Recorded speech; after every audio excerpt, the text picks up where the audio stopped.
Thanks so much for joining us for another episode of Get Your Fill, Financial Independence and Long Life, where we explore ways to achieve those two goals and we invite experts and interesting people on to help us.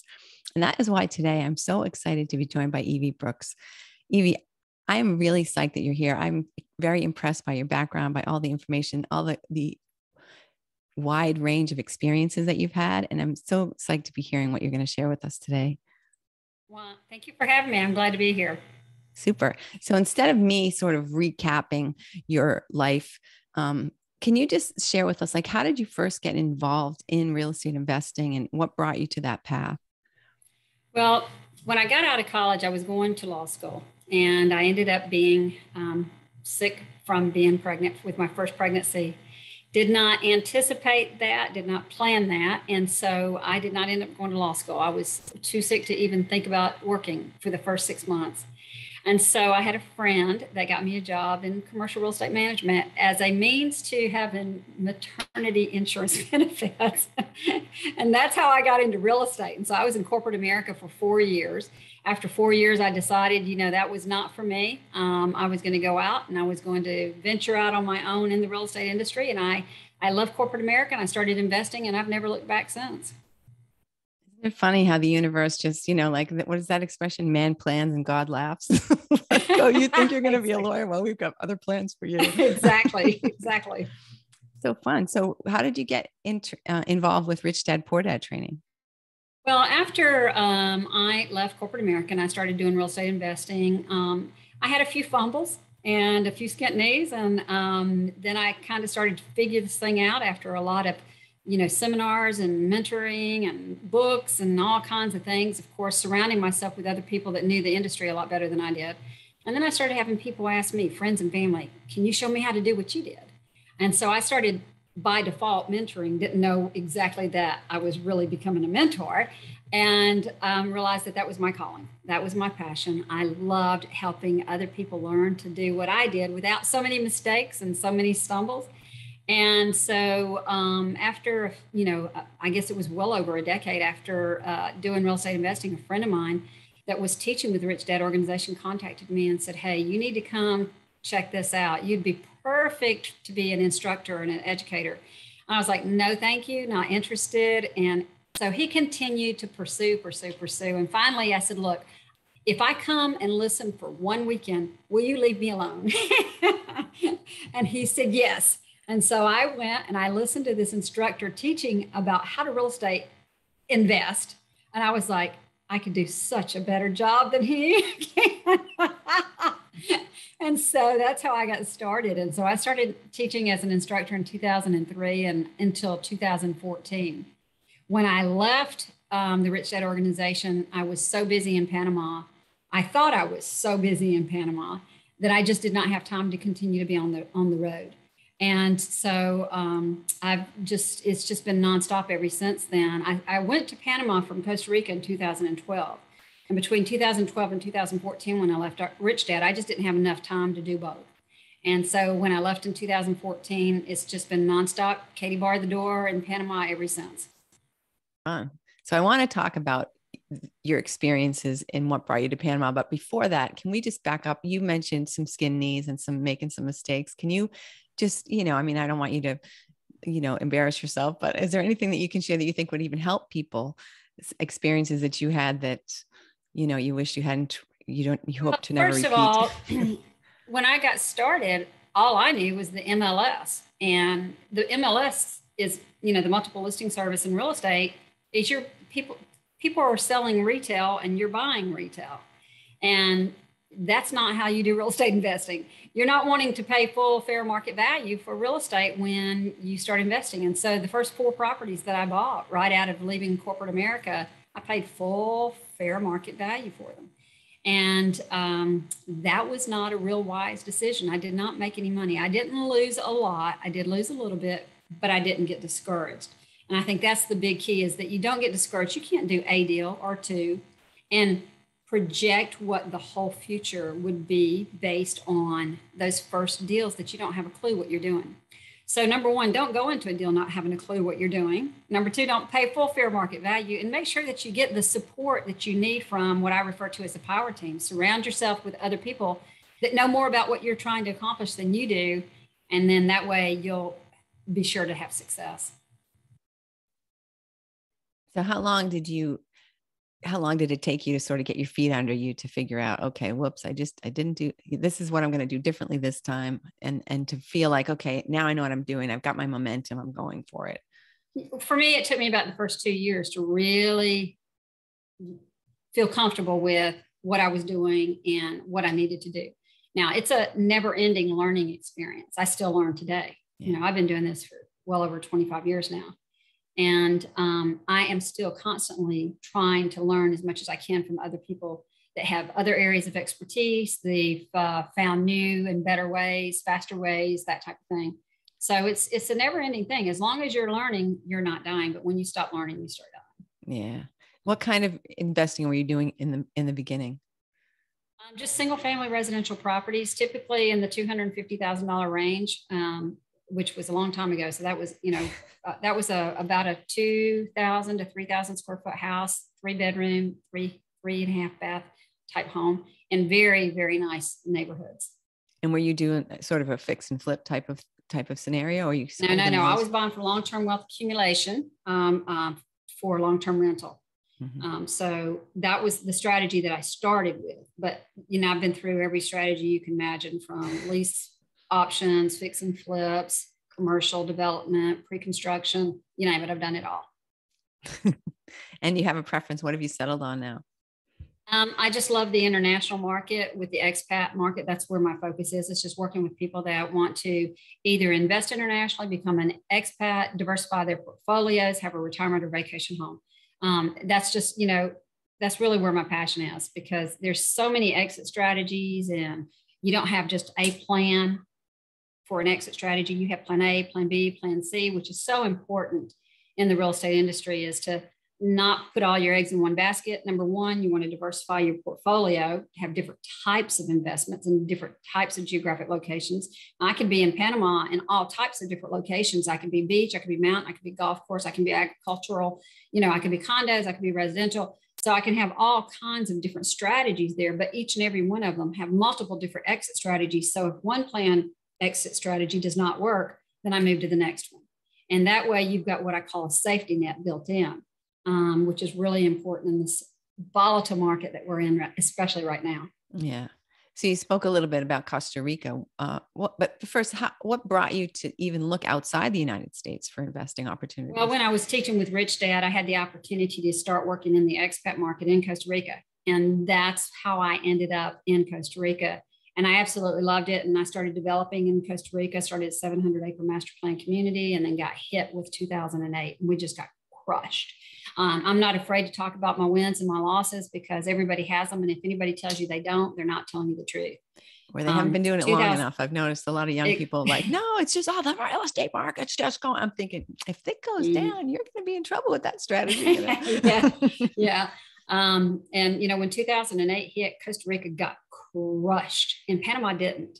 And there's a reason for that. Costa Rica is a tourism-only country, which I will never, ever invest in again, in a tourism-only country. That was the only thing that drove the economy there, was the tourism.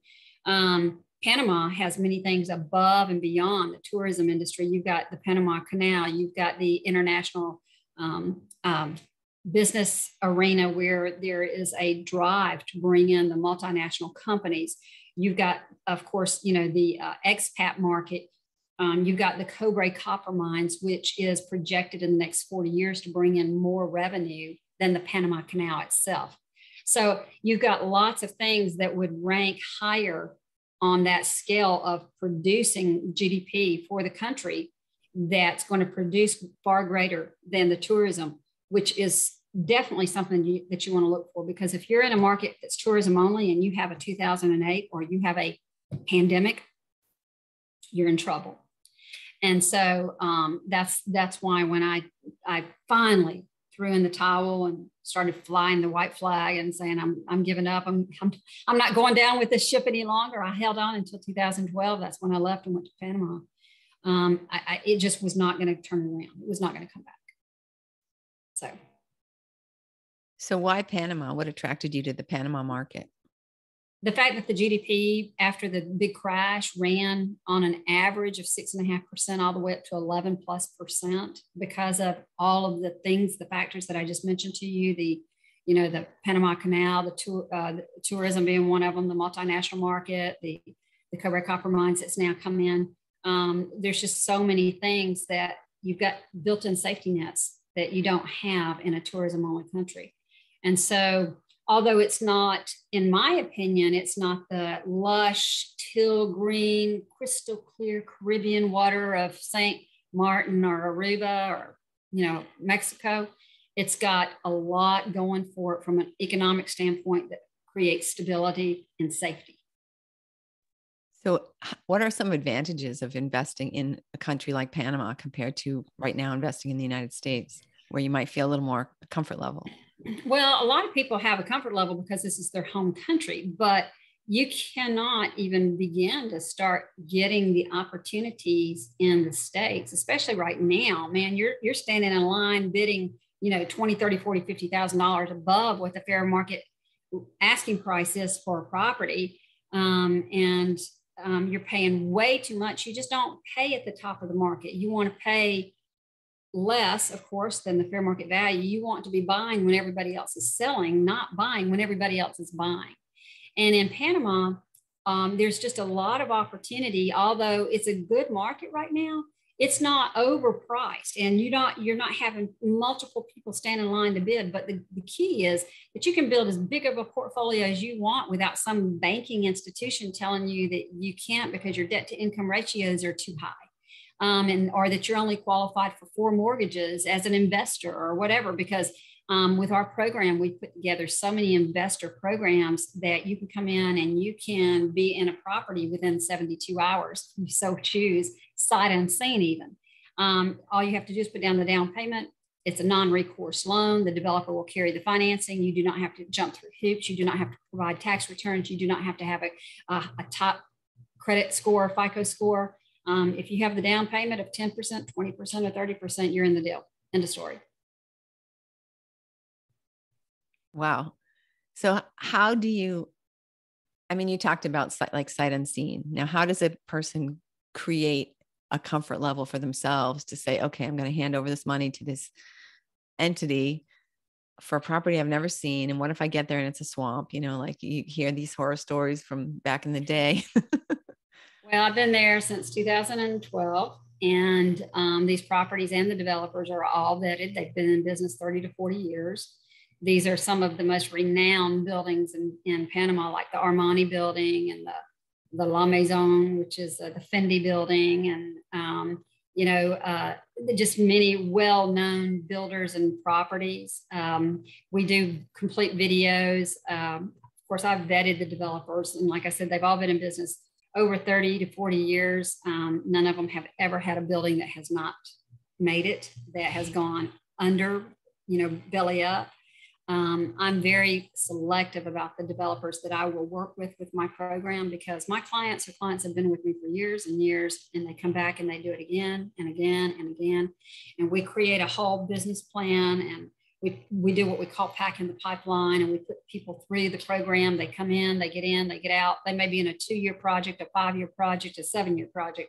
We don't do projects where we stay in more than 7 to 8 years normally, because we're all about the movement, the fluidity, if you will, of the project, getting in, getting out, doing it again twice, getting in, getting out, doing it again 3 times or 4 times, and just building a portfolio by doing that. And now, of course, there's a lot of people that are looking for set it and forget it mentality, legacy investments, where they're going to invest and just leave it for their heirs. And we do those too. And so we have, one-stop shop does not fit everybody.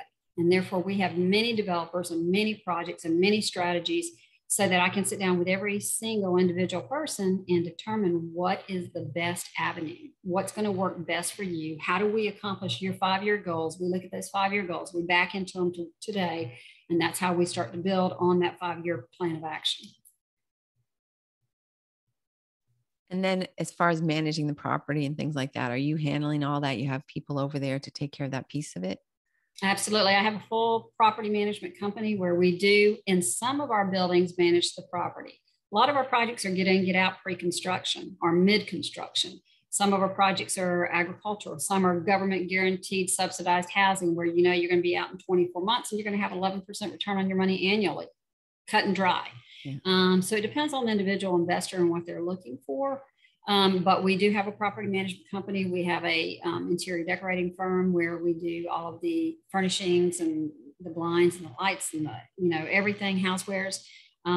So we have created a program that's A to Z for our clients, everything from A to Z. So they don't have to worry about, well, what if somebody stops up the toilet, or what if somebody locks themselves out of the apartment or the condo at 3 a.m. in the morning, or, we have all that covered. So it's a stress-free A to Z program where if somebody's just wanting to have a hands-off investment program with real hard assets, then that's what we've put in play.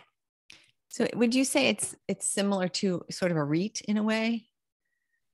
It's not a REIT. It's not a REIT at all. It's a very individualized program. They're not investing into a program like everybody else where everybody's going to get the same product, the same returns, and the same investments. And you don't have to be an accredited investor to be able to do this. It's a one-by-one. You pick out what area, what properties, what type of properties, what type of investments that you want. So it's very structured and very specialized individually. Interesting. So Evie, how do you think it differs? Do you think it differs being a woman as an investor? I mean, have you seen differences in your own life? I have had challenges through my lifetime being a woman and being as strong and as aggressive and as successful as I am. I have run across a lot of situations where people felt intimidated, but I've just had just like a bull in a china shop, get out of my way. I'm coming through. I'm doing it with or without you. I don't need somebody to do this for me.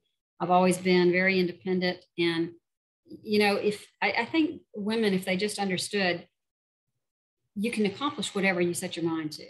And if you want to do it, you can accomplish it. You look in the mirror. If it's to be, it's up to me. And that's always the mentality that I've had since I was just a child. Yeah. And it's just the fact that I was a woman never, ever was a hindrance to me to be able to go out and accomplish whatever I set my mind to. I know there are other women like that, but I do think that there is a certain, you're unique in some ways in that. When you work with women when you bring them through this program, are you doing anything differently for them? Are you giving them any sort of, I don't know. I mean, do they need the confidence? Do they need something additional from you?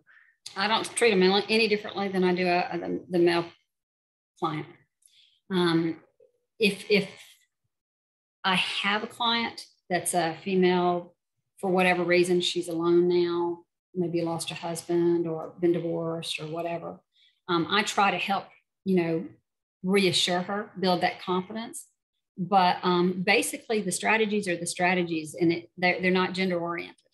And so I just teach the strategies, and they realize, it's not because they're a woman or a man that they can or cannot succeed.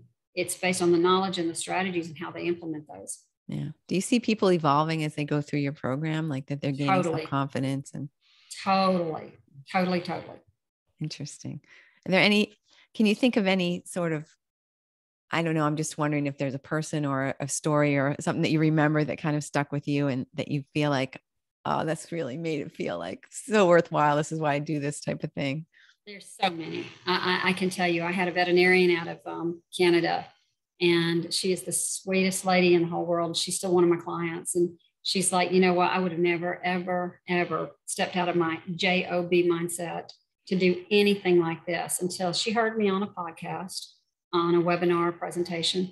And she was just intrigued, and she reached out to me, and now she's in multiple different investments in Panama.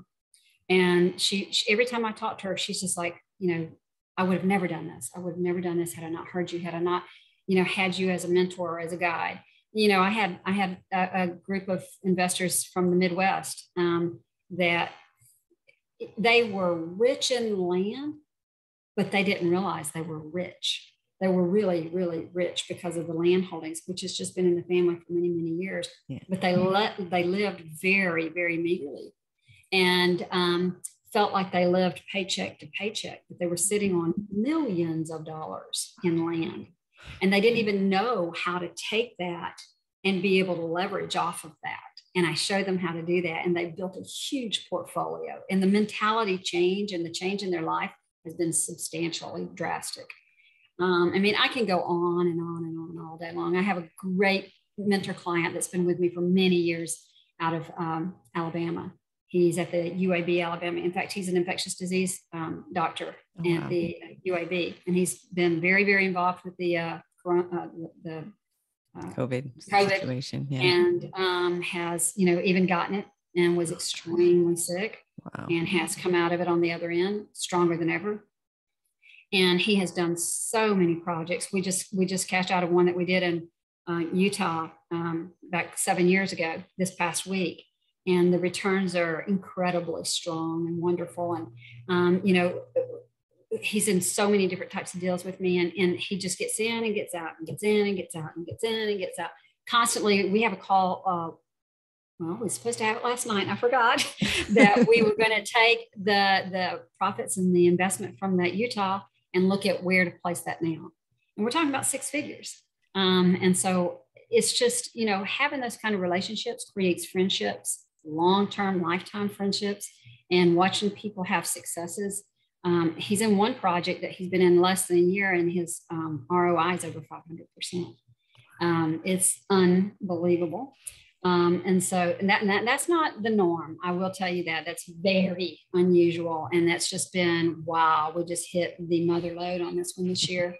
And so it's just an opportunity to create not only relationships, but financial security for people if they really understand, the mentality behind it's not a get rich quick process. It is a business. If you treat it like a business, it will respond like a business. If you treat it like a hobby, that's the results that you're going to get. But you can't come into this expecting to have every single deal be a home run. Every single deal is going to produce you, triple digit returns. Every single deal is even going to give you a return on investment. Yeah. You're going to have some winners and you're going to have some losers. Just like the stock market, if anybody tells you you can invest in the stock market and pick out, 10 different stocks, all of them is going to be winners, then you need to run from that. Yep. So it's just one of those situations. It's a career like anything else. And if you treat it that way, you'll have great results with it. So Evie, what kinds of things should people be researching? What do they need to learn in order to be an educated investor in this type of scenario? Well, it depends on what they're wanting to do and what they're wanting to accomplish, really. But honestly, the best advice that I can get is to reach out to somebody that can be a mentor to you. Help, make sure you get the help that you need.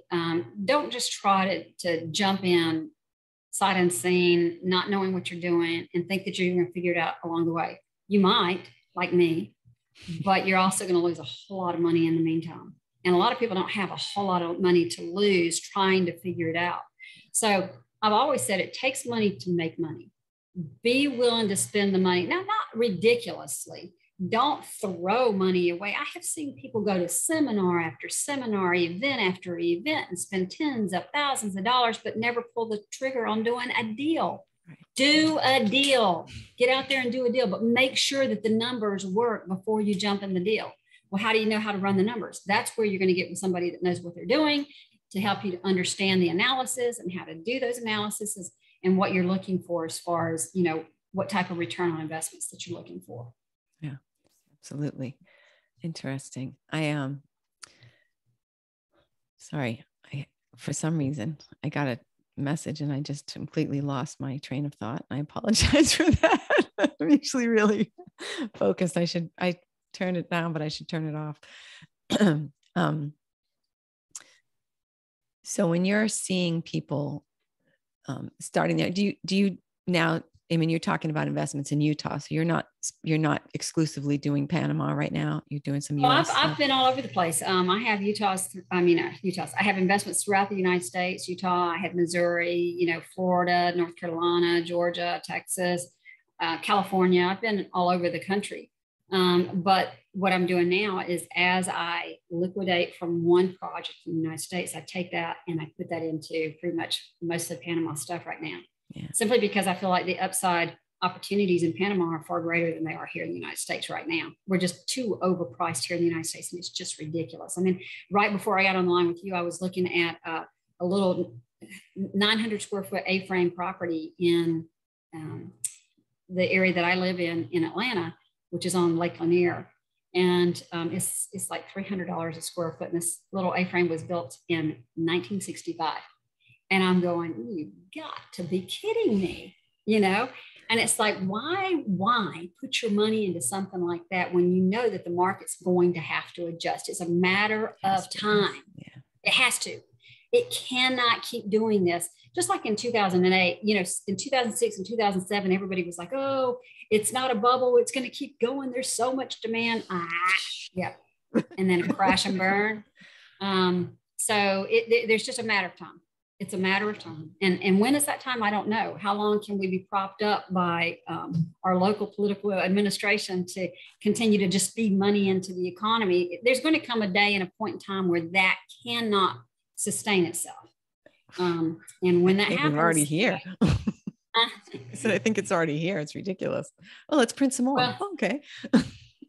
I know, but we still see these prices on this real estate going up and people standing in a line and giving multiple bids. It's like I've got a property in a country club right now that we're putting on the market January the 1st. And she says, look, all we're going to do is show the property on Saturday, and on Sunday we'll take the offers, and then we'll accept the one we want, the highest offer. I'm like, okay. Yeah. Yeah. It's not a big challenge right now being a real estate agent in the selling market. It's when you're, and it's not a big challenge being a seller either. Yeah. Yeah. It's no challenge. So when people are thinking about, I'll tell you first where I'm going with this. I'm thinking about ways that people can use, like, for example, money from their IRA or something like that. Are there ways that people can get the money that, like, creative ways that people can get some money that they can use to do this sort of Absolutely. investing? Most people don't realize that they have the ability to use IRAs, even 401ks, SEP accounts, all kinds of different things to be able to access those funds, to be able to invest in real estate and still keep them in those entities. Now, you have to have an intermediary kind of company, like we use Midland Trust or Equitech, or not Equitech, Equity Trust, or Quest. There's a lot of different companies out there, but I use Midland. And the reason I do is because they really understand the international market, especially the Panama market. We have an agent that we actually work directly with all of our clients over there at Midland. And there's just so many creative ways to do investing. Many people think that they just have to leave their IRAs and retirement accounts exactly where they are, and they can't do anything with them. But that's just not true. You can use them for real estate investments. And there's some specific structures that you have to do and things that you have to set up to make it, meet IRS requirements. But it's not hard. And we have that whole program in place. And like I said, we have a whole power team of professionals that address all of these different things, from be it property management or maintenance or renting short-term or long-term, or, utilizing creative finance type strategies or whatever. I'm not the one-stop shop professional for all of that. I don't want to be, but I do have the people in place to be able to help anybody accomplish whatever it is that they're needing to accomplish. 1031 exchanges. Different things like that. You can't do a 1031 exchange from the US to Panama, but there's a lot of creative things that you can do. And we teach that. So how does it work, Evie, when somebody wants to come into your program? Is it is there training involved, or you just sort of one-on-one? Can you just share that? We do different types of training programs. I do online webinar trainings. There's different programs. I'm starting a new program in 2022 that's going to be a subscription program where you can plug into actual just ongoing trainings, that's webinar-based type of trainings. Then I also do a boots on the ground training boot camp in Panama. They're 3-day events. And then I do the one-on-one coaching as well with individuals. It depends on the individual person and what they're looking for. So the goal is just to help everybody accomplish whatever it is that they're wanting to accomplish. And, you may have $50,000 to work, or you may have $5 million to work with. Doesn't matter. We can take wherever you're at and help you to start that process to be able to accomplish your goals. Interesting. So you sit down with the person and say, okay, what do you want? Where are you at? Is it sort of like what are your long-term goals sort of conversation? And well, there's a lot of questions. I have a series of questions that I do send to you. And once you've answered those and you've sent them back and I've reviewed them, then we schedule a 30-minute consultation and we'll go over that information. And then I'm going to give you a homework assignment. And then we're going to have scheduled a second 30-minute one-on-one consultation. And then from there, we kind of put together a plan of action as to what we want to accomplish. And then at that point, if you want to pursue moving forward with more in-depth one-on-one training or participate in the subscription program training or whatever, you decide what you want to do at that point. If you want to come to the boot camp in Panama, I'm only doing 3 in 2022. I used to do 1 every single month, but since COVID, we've cut back. And now, because I've started doing a whole lot more individual type stuff, I'm cutting back on those monthly boot camps. But I'm doing 3 next year. And when they're full, they're full. We only take a total of 14 people maximum for one of those, because I like that individualized, customized ability to spend time and get to know each person or each couple that's with us. And more than 14, and that's just impossible to do. So is the goal for that that people would basically have chosen a property before they leave Panama? We don't even care. I mean, the whole goal is that they're coming there to see, number one, if Panama is the right location for them. Of course, we do want to vet them to make sure that they're qualified if they see something that is of interest to them and that they do want to pursue. But the whole part of that is that we give them education in that boot camp that they're capable of carrying forward and being able to utilize from now on, no matter what. That if they're dropped out of an airplane from a parachute into some unknown country and they don't have a dime in their pocket, they can still go build that real estate portfolio. And that honestly is the way that I feel. You can take me anywhere in the world. As long as there's dirt, I can build a portfolio. Because the knowledge that I have, you can't take away. And creative finance is here. It's not in my bank account. Right. And so if people understand that, then you can accomplish just about anything you want to accomplish. So true. So you said people should think of it. Well, you didn't say this exactly. You mentioned before that if people look at it as a job or look at it as a responsibility, then it's going to be a lot more successful than they just think, oh, it's just a hobby. I'm playing around. I'm dabbling in Panama or dabbling in real estate. Can you explain a little more about what you expect from people or what you think people need to be successful? Well, I do not give expectations to people. I'm not going to try to, I can lead the horse to the water, but I cannot make it drink. And either they are all in or they're not. But I do not have the time to try to, coerce people to want to have the mentality to have success, to do anything. So, I mean, we have so many clients. I have over 10,000 people in my database. And I have literally taught thousands and thousands of people around the world in my keynote presentations and speeches and, trainings and seminars that I've done. So, the people that come to me are people that are serious. They really know what they want to do, what they want to accomplish. They're just looking for somebody that can help them get from point A to point B a whole lot faster with less stress and less outlay of cash. Mm-hmm. And that's what my goal is. Perfect. So what would you recommend? So let's kind of come to the part of the conversation where we talk about what someone could do today that would help them to get toward a goal where they're eventually going to be able to own a piece of property in Panama or someplace else.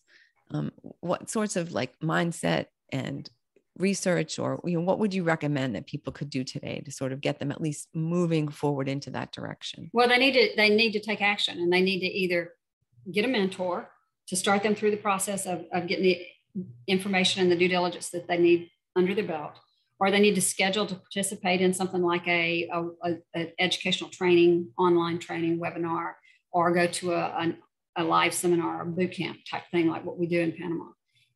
If you know international investing or Panama is the location that you want to be, then those boot camps are phenomenal. But if you're kind of like, I'm not sure, I'm just starting this process, then definitely plugging into the online training programs that we do, because we talk about, like you brought up, utilizing creative finance with IRAs and 401ks. That's one of the training programs that I do each year. I'll do that in a series one part of the year. I do so many different aspects of investing in my trainings throughout the year on the online webinars, that it's like going to, real estate boot camp online. Yeah. And it's just really an educational process. Yeah, definitely. Interesting. So what kinds of things should I be asking you? What kind of things do you think you want to share that I did not think to ask, or that I, didn't touch on, that kind of went by me too quickly? Well, first of all, don't go into this with the mentality of it's a get rich quick scheme. It's not. Second of all, be willing to spend the time, have the sacrifice of time and money to get the knowledge and the education that you need to be able to be successful. I mean, you don't become a doctor without going to college, right, without spending the money to become a doctor. I mean, a lot of time, a lot of sacrifice, a lot of money to be able to do that. I don't care if it's a doctor, a CPA, an accountant, whatever. You have to get the knowledge and the education. And that is going to be the primary thing that I'm going to tell you. You've got to have the knowledge and the education. And then you've got to have the willingness to be able to have the discipline and pull the trigger to do the deals. I don't want you going to training after training after training, year after year after year, and not do a deal. Get out there and do a deal. I don't care if the first one's not a great success, if you don't make a lot of money, if you break even, you got to get out there and get your feet wet. And the thing that is the most frustrating for me in all my years in this industry is watching people that spend so much money that they could have literally owned half a property in education, but they never will pull the trigger on actually doing a deal. Yeah, analysis paralysis.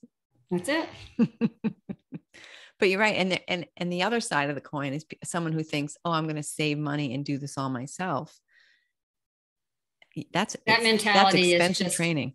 That is expensive. You're going to get your education one way or the other. Do you want it at the expense of, lack of knowledge and just ignorance?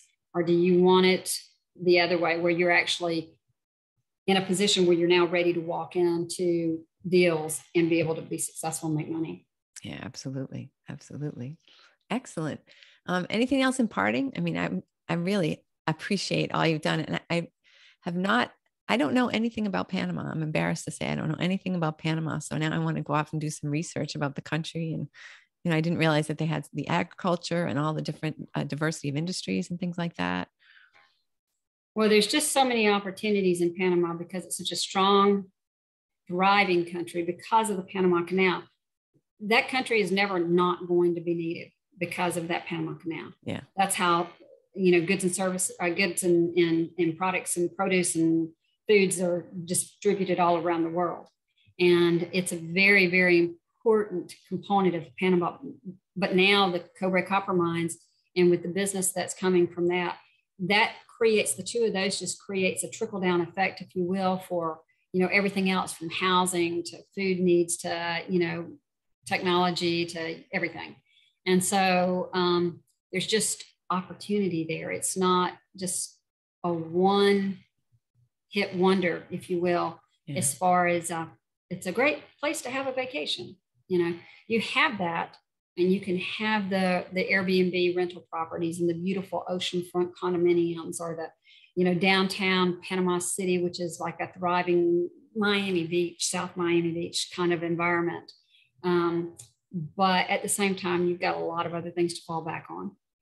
Wow. Yeah. And that's so important. It's so important. So Evie, thank you so much for joining us today and educating us. If people want to get in touch with you and take the next step and get off the bench and start actually investing some money and making some money, how would they do that? Just go to Evie Brooks Panama, and there's a short video there. There's an opt-in page. Fill out that information. Watch the video. We will reach out to you via email. And if you're interested in, plugging in, then we'll send you all the information that you need to be able to get plugged in. And it's that simple.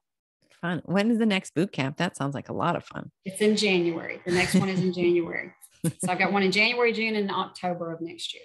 Nice. What's the best time of year to be in Panama? January. Well, they have winter and they have summer. But their winter is about 8 degrees cooler than in summer. So you're talking about 75 on the low at the nighttime to 95 on the high on the daytime.